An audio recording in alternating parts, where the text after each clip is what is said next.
Nós retomamos na manhã de hoje o estudo que estamos desenvolvendo e que nos coloca diante das questões que estão em dois tópicos do capítulo 4 da parte segunda do Livro dos Espíritos.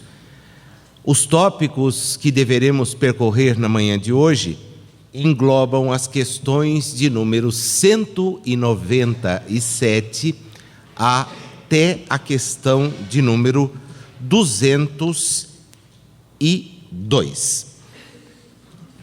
O primeiro grupo de questões tem uma relação bastante interessante com o que foi objeto de divulgação pela mídia no transcurso da semana em que nós estamos. Eu fiz um levantamento bem superficial em relação às notícias a respeito desse tema, mas pude encontrá-las num número quase que constante de sítios, sites, jornais, etc. Brasil ocupa o 97º lugar em ranking mundial de mortalidade infantil, segundo ONU e IBGE. E isto porque, na sexta-feira agora, o IBGE divulgou os dados relativos, os dados estatísticos relativos à mortalidade infantil e à expectativa de vida dos adultos. Historicamente, a questão ocupa alguma relevância a partir do momento em que foram tomadas medidas tendentes a diminuir, e ainda não são as mais efetivas, o número de crianças que vão a óbito nos primeiros anos da sua nova existência. Os espíritos foram questionados sobre o assunto pelo codificador.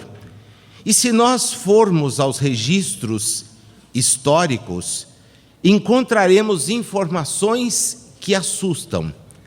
Há um texto de uma professora da Universidade Federal do Paraná, publicado na Revista Brasileira de História, o volume que eu tenho em mãos é do ano de 1999, em que a Judite Maria Barbosa Trindade, esta professora, analisa a questão do abandono de crianças ou a negação do óbvio, como é o nome do seu trabalho, no transcurso dos séculos 19 e 20 no Brasil, mas 17, 18, 19 e 20 na Europa.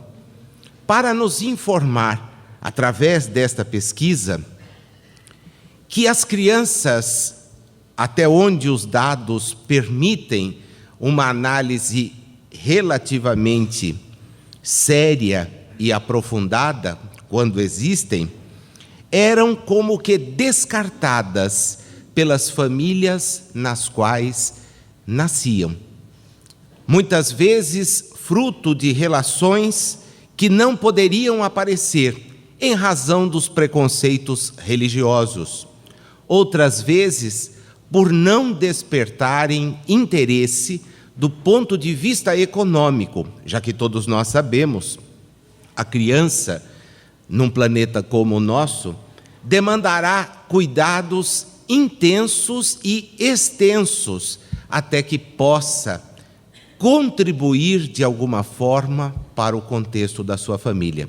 Daí porque a mortalidade infantil era algo extremamente alarmante e há mesmo numa das observações feitas por Kardec, preocupação no sentido de que este número na França fosse de uma expressividade que choca, porque ele fala em metade, isto é, metade das crianças morre numa certa faixa etária, isto é, compreendida a primeira infância.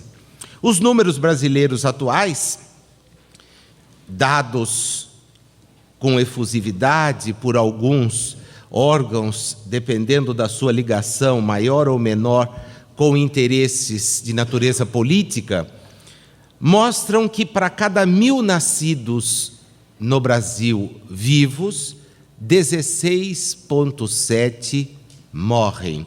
Mas os números brasileiros ainda estão longe de serem números confiáveis e desejáveis. Primeiro porque países como o Japão vão nos deixar claro que a possibilidade de se viver na primeira infância é muito maior do que a que acontece aqui. Nós estamos numa posição, o número é o 97, mas há países como na Serra Leoa, em que estes números são absurdamente elevados. Vem aí, então, a pergunta que norteia o interesse de Kardec. Qual a sorte das crianças depois da morte? Se nós voltarmos à visão religiosa à época vigente, veremos que isso tem sentido, porque havia a construção de uma ideia, hoje afastada, que as crianças iriam para uma situação de limbo, uma situação de espera. Não haviam praticado o mal, portanto, não poderiam ter uma destinação como a dos demais, que seria do inferno. Não haviam praticado o bem, e a gente percebe que até do ponto de vista teológico, então, há uma preocupação com a justiça divina, porque Deus não poderia colocar alguém no céu, embora a gente saiba que não seja Deus quem coloque, mas os detentores da procuração divina na terra, pelo menos aqueles que afirmam tê-la, são eles que dizem quem é santo, quem não é santo, quem está no céu, quem deixa de estar no céu, para a gente ter uma ideia de como isso é super relativo e sem nenhuma importância. O fato é que, como conceber que alguém que não tivesse feito nenhum esforço estivesse colocado numa situação de felicidade, ou que não tivesse praticado absolutamente nada, vivido alguns dias, nem ter sequer se expressado, e fosse colocado no inferno? Vinha a questão do batismo, mas o batismo, para os profitentes das religiões que o admitem, nem sempre é ofertado na infância. Há mesmo denominações religiosas que oferecem o batismo só quando a pessoa tem discernimento, quando ela pode dizer que quer aderir àqueles postulados da fé. Aí a preocupação dele: como é que fica a sorte dessas crianças? Poderá, começa ele dizendo aos espíritos, ser tão adiantado quanto de um adulto o espírito de uma criança que morreu em tenra idade, na primeira idade? E a resposta, de tão óbvia, nos deixa até aqui sem condições de muitos comentários. Algumas vezes o é muito mais, porquanto pode dar-se que tenha vivido muito mais do que aqueles que a recebem na família, e por ter maior soma de experiência, ter logrado progredir. Presta bem atenção no conteúdo da resposta. O progresso não está ligado ao número das existências, está ligado ao aproveitamento das existências. Pode ser, pois, que uma criança recém-nascida, que retorna ao convívio dos seus familiares, diretamente envolvidos em outras relações reencarnatórias, tenha muito mais experiência do que aqueles que ali se encontram.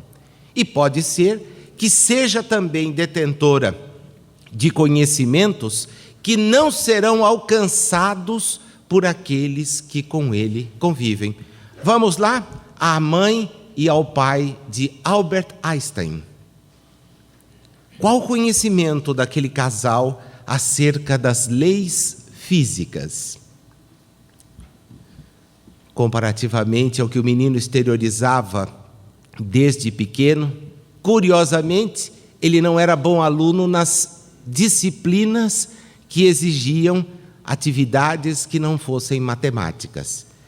Chegaram mesmo seus pais a serem chamados na escola para dizer: olha, do jeito que vai, a repetição será uma constante, porque o menino não é um bom aluno nas matérias como história, geografia. Em ciências ele é ótimo, matemática dá um show, mas... E os irmãos da família de Beethoven? Os que ali estavam, o conhecimento musical, não vou dizer de Mozart, porque Leopold Mozart era músico. E como era músico, vocês já entenderam por que que alguém aqui gosta do Mozart, né? Leopold Mozart é o nome do pai. Eu vou fazer uma intervenção aqui. E qualquer dia eu vou mostrar para vocês. Ontem eu estava em São Paulo e fui visitar o Parque das Ciências, onde tem amplos um planetário e etc e tal, e tem, antes de chegar no planetário, os astros que compõem o sistema solar. E eu tirei uma foto em frente Júpiter, de onde Mozart veio, especialmente para mandar para você. Viu, como lembrança? É o carinho meu a você. Eu vou parar por aqui, porque nós queremos muito bem... Vamos lá. O fato é que... Sim. Vou ficar com a do Mozart e já vou ficar feliz. O fato é que o que os Espíritos nos reforçam, mais uma vez, é que cada um de nós tem uma trajetória individual que o conduz a uma determinada situação, mercê os próprios esforços que empreende. Assim é que espíritos como o da personalidade Albert Einstein, da personalidade de Beethoven e de outros tantos que quisermos apontar, são espíritos que, detendo experiências mais amplas, as aproveitaram bem, a ponto de poderem ser considerados perante a humanidade pessoas de gênio, pessoas cujos dotes não se mostram igualitários àqueles dos que estavam à sua volta no seu tempo. Por isto é que, na sequência, quando Kardec questiona se o espírito de um filho pode ser mais adiantado que do seu pai, a resposta diz: olha, isso é uma coisa corriqueira, frequente demais.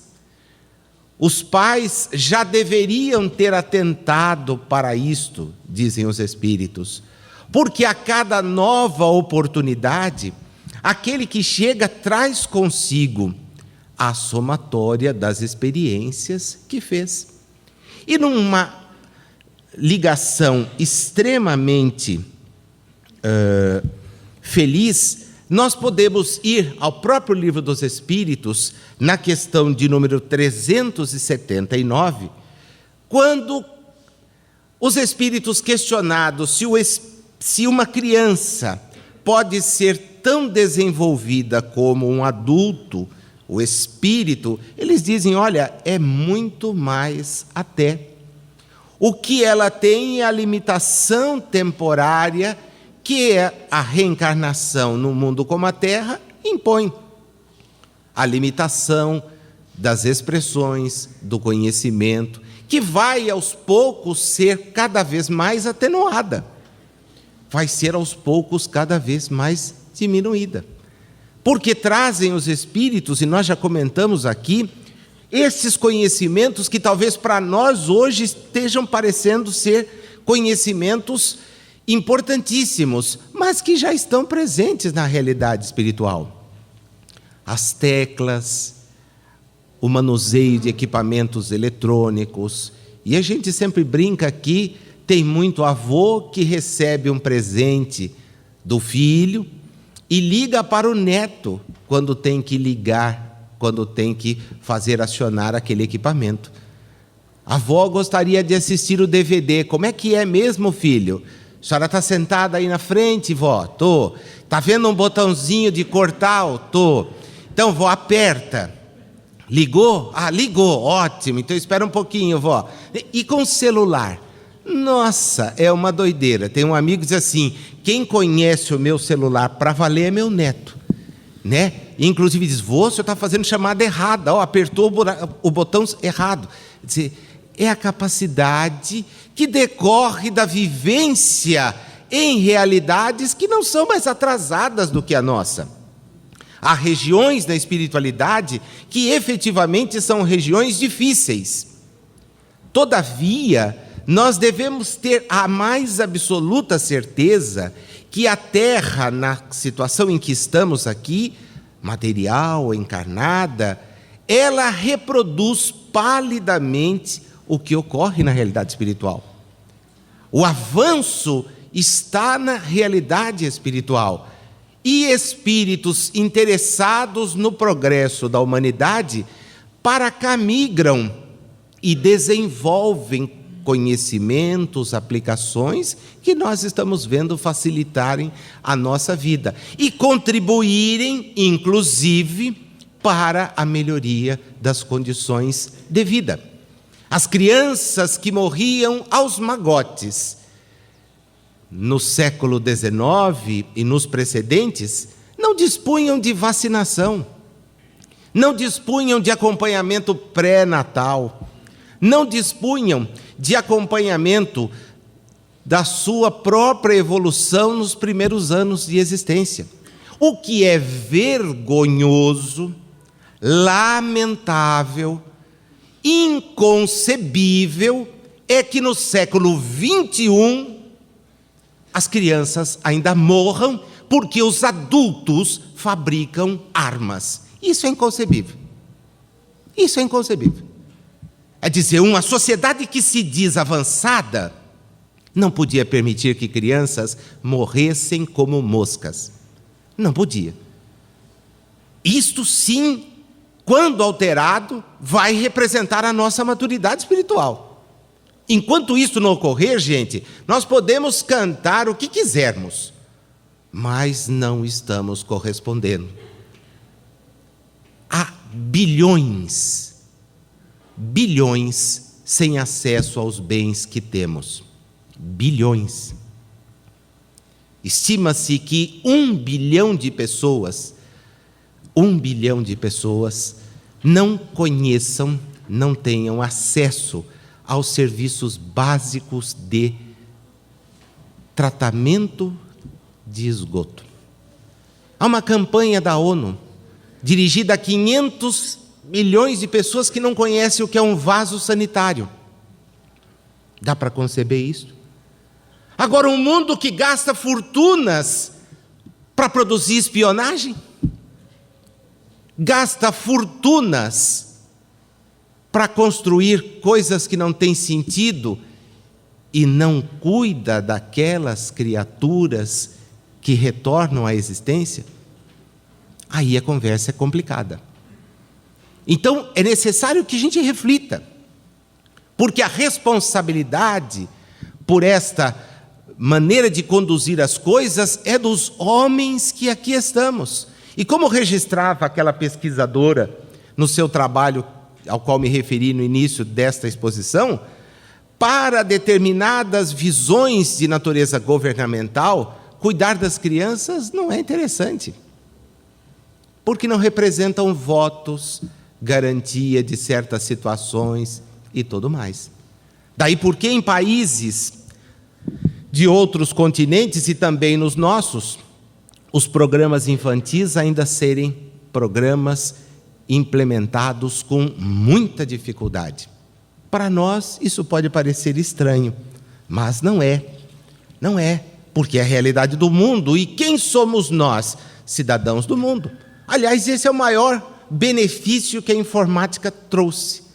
Quando McLuhan disse que a Terra era uma aldeia global, talvez tivesse na antevisão do que é hoje, em que um fato ocorrido a milhares de quilômetros aqui ingressa na nossa casa, porque nós o buscamos através das vias de informação. Então a Terra é um planeta de todos nós. E os problemas que afligem os que estão conosco na existência são problemas que nos tocam.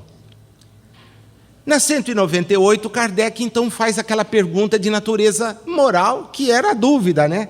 Não tendo podido praticar o mal, o espírito de uma criança que morreu em tenra idade pertence a alguma das categorias superiores? E a resposta, nenhum tratado de teologia talvez tenha podido produzir. Não fez o mal, mas também não fez o bem. E Deus não vai isentá-lo das provas pelas quais tenha que passar. Se for puro, e a resposta é assim, daquelas para a gente botar uma luz em cima, né? Se for puro, não o será pelo fato de ter animado uma criança, mas porque já progredira até a pureza. Logo, ninguém, nada do ponto de vista evolutivo, há de dar saltos, mas há de conquistar a sua própria evolução. É o que eles estão a nos dizer o tempo todo. É racional imaginar que, estando em nossas mãos a responsabilidade por fazer o nosso próprio progresso, a ele nos dediquemos. E no início da resposta, nós já temos a antecipação do que será tratado em profundidade lá na parte terceira, ao final da parte terceira do mesmo livro dos Espíritos, quando analisada a questão do bem e do mal, nos coloca-se sempre o desafio. Não é deixar de praticar o mal. Isto já é alguma coisa louvável, mas não basta. É praticar o bem. Praticar o bem. Este é o desafio. E uma prática que exige automaticamente compromisso, evidente, diuturno. Porque não dá para praticar o bem dentro da denominação religiosa. A prática do bem é algo para todo lugar, para todo instante. Kardec faz uma pergunta na sequência que tem dois grupos de abordagem. A primeira, ele diz por que é que as crianças, a vida da criança se interrompe frequentemente na infância. Isto era a realidade de lá, naquele momento. Ele inclusive faz, nos seus comentários, observações aí. Nós vimos aqui, pela pesquisa da nossa professora brasileira, que o número de mortes, embora parcos os registros, o número de mortes sempre foi expressivo. Por quê? Em razão das condições sub-humanas, que se justificavam lá no século XIX, no 20, no 21, não tem mais sentido. Não tem mais sentido. Então, às vezes, vejo as pessoas reivindicando, olha, nós precisaríamos ter asfalto nas ruas de casa. Eu concordo, mas só depois que tivéssemos água e esgoto para todos. E esgoto não só coletado. Pasma uma cidade do porte da nossa ainda não ter uma estrutura de tratamento de esgoto, em que o que coletamos das nossas casas é despejado para aqueles que vão coletar a água além de onde estamos. Que ainda tenhamos a necessidade de contribuir no século XXI para que haja isto. Quando sabemos que as moléstias e a desencarnação infantil é motivada em larguíssima escala pela ausência de acesso a essas coisas primárias. A água tratada, o esgoto tratado, as campanhas regulares de vacinação, o acompanhamento da gestante. Por que nós nos empenhamos tanto quando vemos aqui as atividades do grupo que se empenha em fazer isto no âmbito do SEAC? Porque é importantíssimo dar às mães, muitas vezes solitárias, com a gravidez nem sempre compartilhada, o amparo mínimo, para que esses nossos irmãos que retornam à existência tenham na acolhida alguma espécie de conforto, que é mínimo. Ninguém está aqui pensando, como muitos de nós talvez tenha já praticado, no quarto do filho. A gente vai no primeiro filho, segundo ao quarto, organizar tudo para ele, o sujeito não tem nem como receber. Então é importante que a gente pare para pensar. A segunda parte da resposta, da pergunta e da resposta, diz assim: o que acontece então quando o espírito morre pequeno? Recomeça uma outra existência. Às vezes os espíritos são assim, claríssimos. Então a criança que desencarnou, bom, não vai para lugar nenhum especial, pode ter certeza que será prontamente acolhida na realidade espiritual. Como nos lembra sempre o Divaldo, menor abandonado é um problema da realidade encarnatória, da realidade espiritual, não.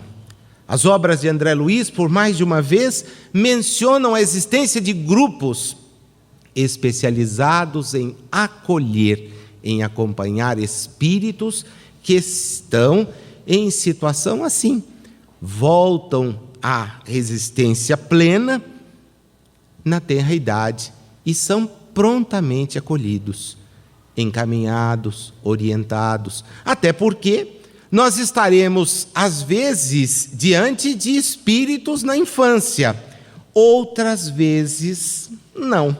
Na Revista Espírita de 1866, no mês de agosto, há um bonito artigo que é a somatória de uma narrativa e de uma comunicação mediúnica. Kardec dá o seguinte nome: Crianças Guias Espirituais dos Pais. E uma médium lá da sociedade parisiense, cujo filho houvera desencarnado aos 7 anos, depois de um certo tempo, começa a perceber a presença do filho em espírito ao seu lado. É uma das coisas mais gratificantes da mediunidade, é exatamente isto. A gente começa a perceber aqueles que nos foram caros, ajudando-nos. E esta é uma coisa assim que anima a barbaridade. Naqueles dias que a gente está bem down, em que os problemas da existência parecem ser maiores do que a nossa capacidade de superá-los, a mediunidade nos dá esses lampejos. E é frequente identificar um amigo, identificar alguém com quem tivemos uma ligação muito estreita ao nosso lado, e a dizer: olha, ânimo, vamos lá. E aquele menino dá uma comunicação para a mãe, eu não tenho como lê-la integralmente, mas que fica assim muito apropriada para o que nós estamos falando. Não é racional, diz ele, considerar-se a infância como um estado normal de inocência. Não se vêem crianças dotadas dos piores instintos, numa idade em que ainda nenhuma influência pode ter tido a educação formal que recebem? Algumas não há que parecem trazer ao nascer astúcia, falsidade, perfídia, até mesmo o pendor para o roubo e para o assassinato, não obstante os bons exemplos que recebam dos que estão ao seu lado? A lei civil as absolve de seus crimes, e é aqui a menção, considerando lá na França. Nós aqui iríamos dizer que a lei penal faz isso. Porque, diz ela, obraram sem discernimento. Tem razão a lei, porque de fato elas obram mais por instinto do que tem intencionalmente. Mas de onde, porém, provirão os instintos que elas têm? Diz o Espírito, isto vem do fato de que não progrediram o suficiente. Sofrem, então, pela falta desse progresso. E, consequentemente, terão que ser, de uma certa forma, sujeitadas às leis divinas, que são para todos as mesmas. É uma comunicação muito lúcida. A mãe, na carta que endereça a Kardec, diz: aos 7 anos eu nem havia conseguido encaminhá-lo para nenhum tipo de instrução. Ele era muito doente. Embora revelasse, assim, uma maturidade, a maturidade está na resposta. Está na resposta. Há um outro caso que eu costumo evocar sempre quando a gente fala de crianças e adultos. E esse caso é bonito. Se eu contei aqui, e é possível que já tenha contado, peço desculpas, mas tem gente que veio aqui pela primeira vez, hoje. Ergue o braço. Ótimo, então vocês vão saber. Se eles já sabem, esquece. Houve um episódio muito lamentável na região de Ribeirão Preto, em que uma criança, uma menina de 3 aninhos, teve uma morte bruta, violentíssima. O casal em vias de separação, porque o marido havia descoberto uma nova pessoa pela qual havia se interessado sobremaneira e estava se afastando da casa, viu naquela família a preocupação crescer. E quem mais sofria em razão dessa separação era a pequenininha. E o pai costumava colocá-la no colo, dizendo-lhe assim: se alguma coisa acontecer na nossa família, você seja compreensiva. O papai confia em você. E ela então perguntava: por que o papai não volta mais para casa? E a mãe, devagarinho, foi dizendo: olha, ele arrumou uma outra pessoa, ele vai viver com esta pessoa, e mais ou menos igual ao que todo mundo costuma fazer em situações semelhantes, né? Se é o pai e aquele, bom, esquece. Volta para a realidade do caso, né? Esta situação ali em curso, e certo dia, já o marido fora de casa, e a menina todas as vezes insistia: papai, volta. E ele fraquejando, mas não querendo ceder à sua nova relação. A menina desaparece depois da aula e é encontrado o seu corpo picado num terreno baldio.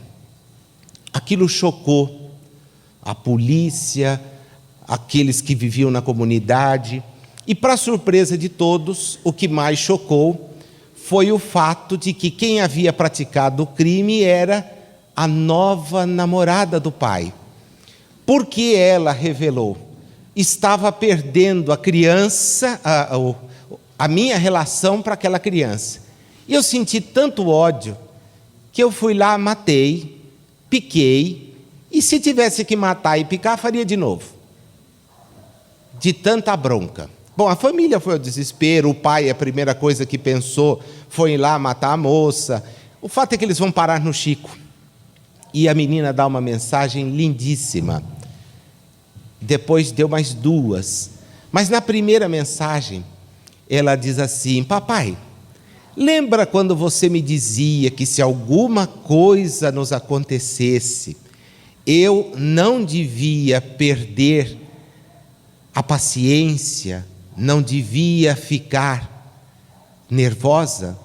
É o que eu estou pedindo para você agora. Não fique nervoso. Entenda a situação. Você está preocupada com o meu corpo? Papai, o meu corpo ficou lá. Eu dele nem me recordo, a não ser com carinho. Estou aqui, viva, pedindo a você: continue a sua trajetória. Perdoe. Perdoe, porque aquela criatura que me agrediu merece o nosso perdão, a nossa compreensão. O exemplo fala por tudo. Dá-nos a exata dimensão de como as questões de natureza espiritual, elas estão muitas vezes divorciadas da forma como o espírito se manifesta, retornando à reencarnação. Porque reencarnar no mundo como a Terra pressupõe toda essa dependência de anos do cuidado materno, do cuidado daqueles que acompanham. A faixa vibracional do mundo de expiação e provas é assim. Mas isto não representa absolutamente a condição dos espíritos como uma condição igualitária. A sequência, Kardec aborda em 3 questões um tema que às vezes recebe assim um tratamento muito amplo e que os espíritos dão para ele uma dimensão bem adequada. O fato ligado ao sexo nos espíritos. Está da questão 200 a 202. Curiosamente, as 2 primeiras, Kardec a elas não aduz nenhum comentário. Até porque elas são autoexplicativas, né? Tem sexos os espíritos? Não, como vocês entendem. O sexo depende do organismo. Do organismo.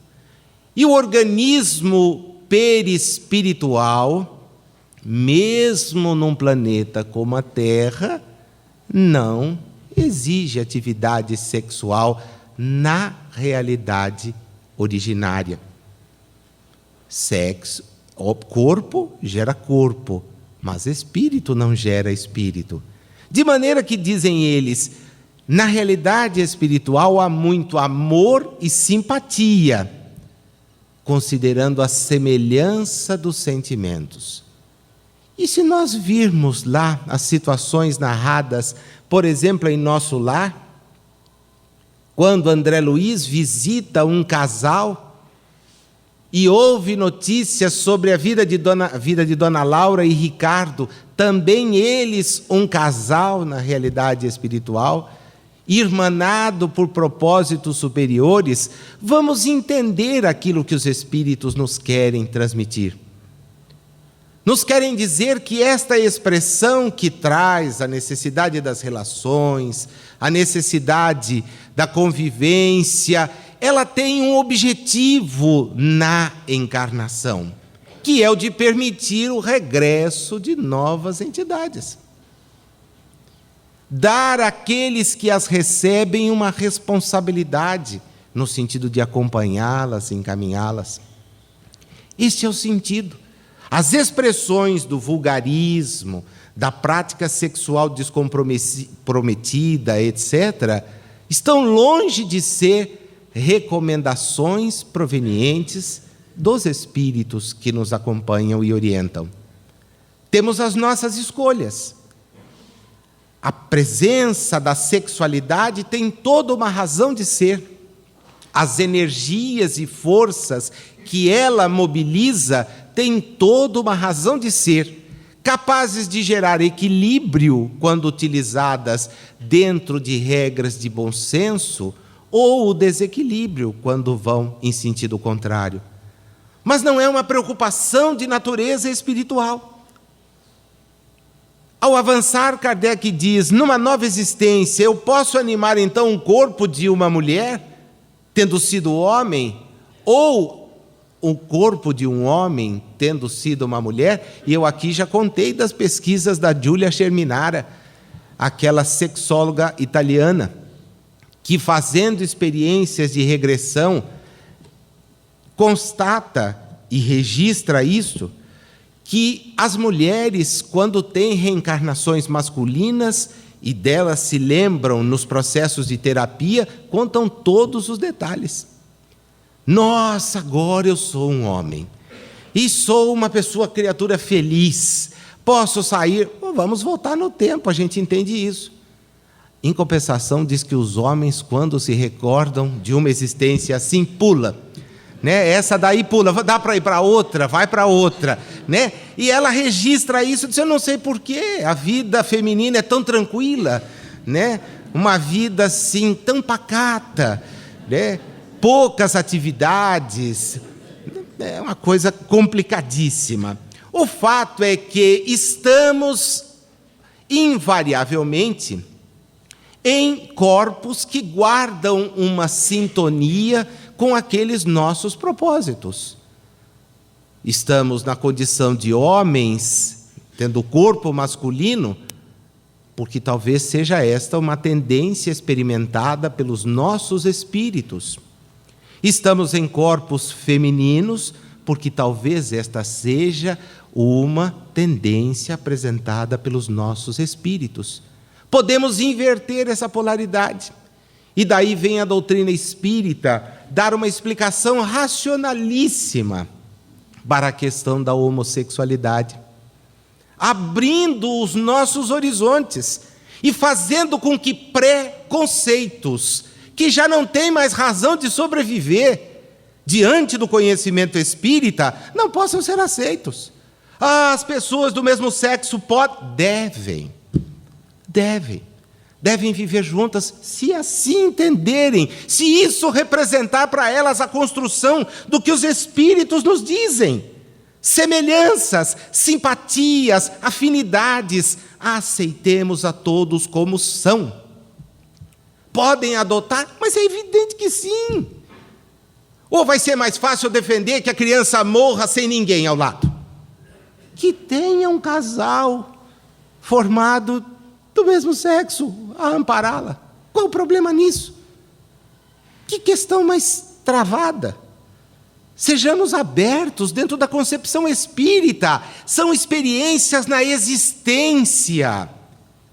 Estão longe de representar o que o espírito é. O espírito não precisa destas expressões. Não precisa. Ele vai construindo a sua trajetória, que é uma trajetória de amor, de ampla ligação, do mais amplo espectro de fraternidade. É isso que Jesus veio nos ensinar. Por isto não valorizava os preconceitos da sua época. Por isso não colocava em dúvida o comportamento das pessoas, entendendo que aqueles que são doentes precisam de ajuda. As doenças devem ser eliminadas na medida em que se conhece, em que se adquire maior informação. Na 202, ele fecha o raciocínio. Então, cada um de nós prefere encarnar no corpo de um homem ou de uma mulher? Ele diz, pouco importa. O que guia é a escolha das provas que você vai ter que passar. Isto é que guia a sua escolha. E agora é hora de você parar e pensar aí. Talvez o que tenha guiado a construção ou o seu pedido reencarnatório sejam exatamente as provas pelas quais temos que passar. E por isso constatamos um número elevado de mulheres trabalhando em 2, 3 jornadas para manter a coesão familiar, a estrutura de conforto dada aos filhos, porque muitas vezes estão sozinhas. E fazem isto com uma satisfação imensa, porque vem o fruto do seu trabalho. E serve também como um toque de simancol para muitos sujeitos. Eu acredito que isso não exista. Se tiver aí do seu lado, agora é a hora de você erguer e mostrar que é ele. Que durante a vivência dentro de casa não faz absolutamente nada. Né?